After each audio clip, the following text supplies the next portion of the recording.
ओम शांति।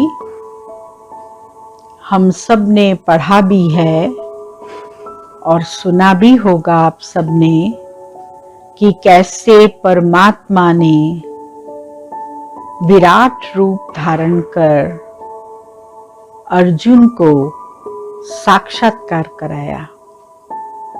ऐसा गीता में भी वर्णन है और उस विराट रूप में अनेक स्वरूप मनुष्य आत्माओं के दिखाई देते हैं।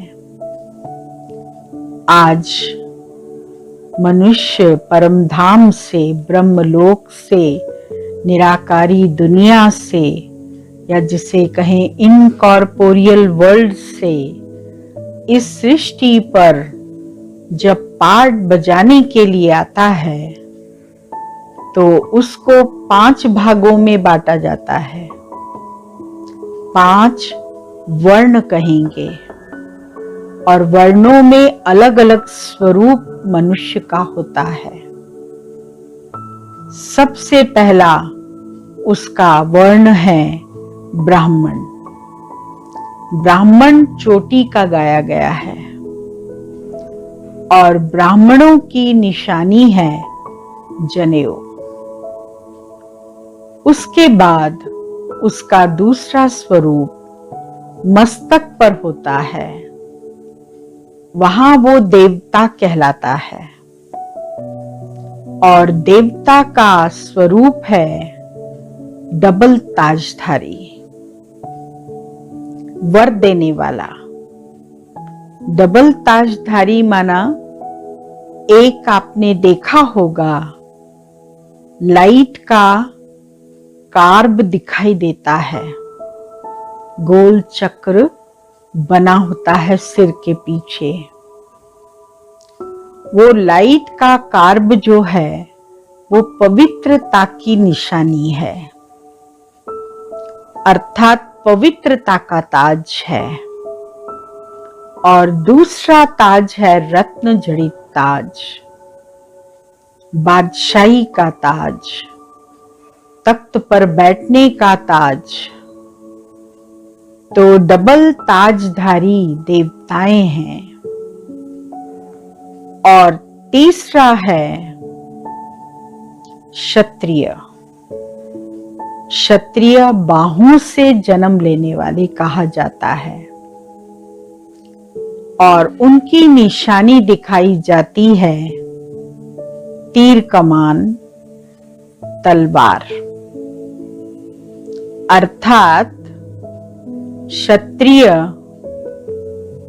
युद्ध करने वाले कहलाते हैं।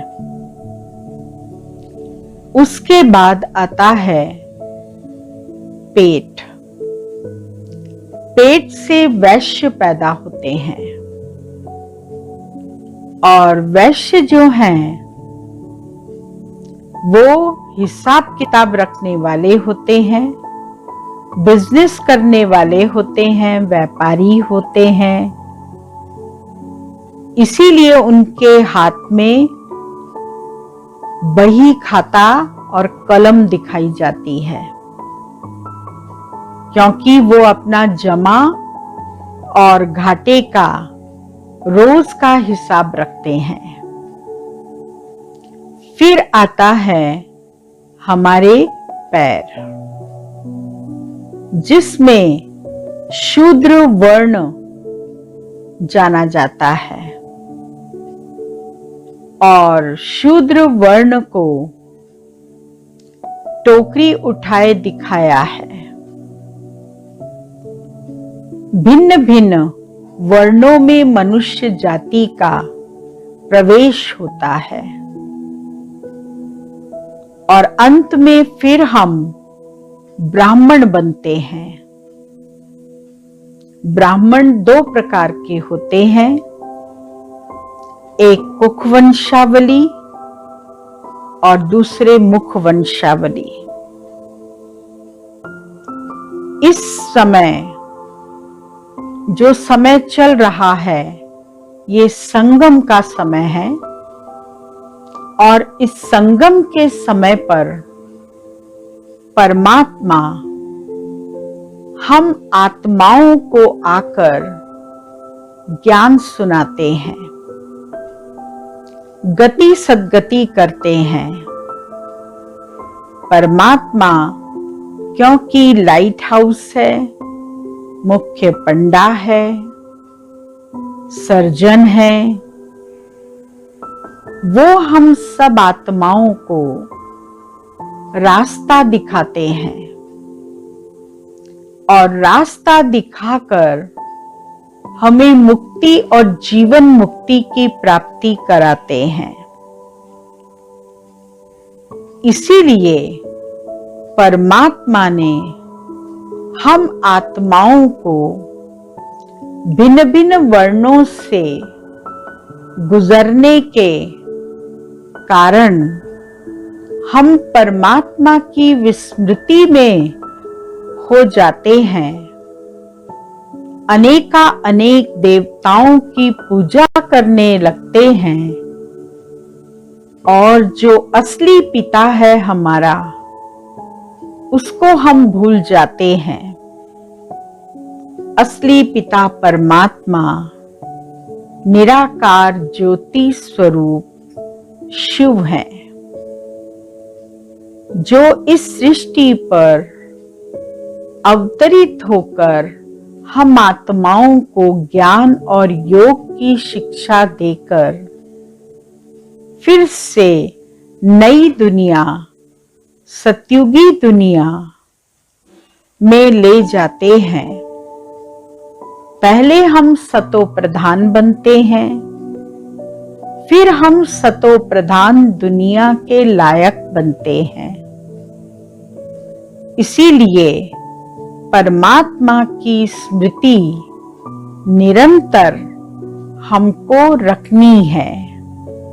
जितना हम मन में मन मना भाव की स्थिति बनाएंगे, परमात्मा को हमेशा याद रखेंगे, श्वासों श्वास उसकी स्मृति रखेंगे, तो उतना ही हम परमात्मा के साथ संबंध जोड़कर अपने घर जा सकते हैं।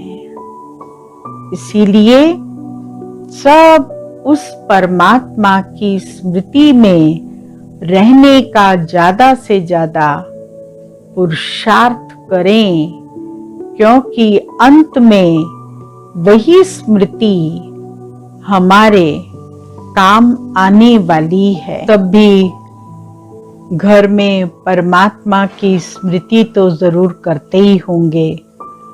सुबह उठकर नहा धोकर भगवान के मंदिर में, जो आपने अपने घर में बनाया हुआ होगा, वहां बैठकर अगरबत्ती जलाइए, दीपक जलाइए और अच्छा दिन बीते, इस बात का संकल्प कीजिए कि भगवान आज का दिन हमारा अच्छा गुजरना चाहिए।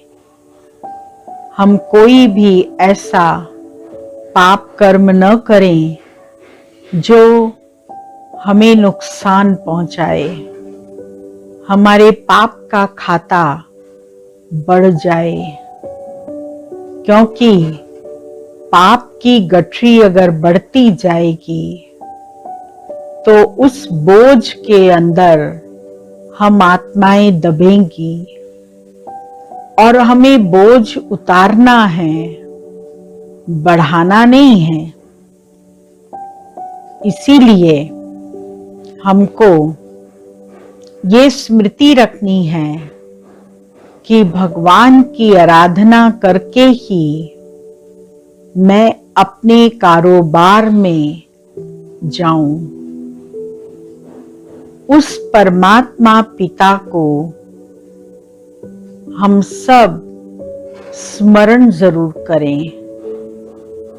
अभी हम 1 सेकंड के लिए साइलेंस में बैठेंगे आप जिस भी परमात्मा की स्मृति में रहते हो उसको आपको याद करना है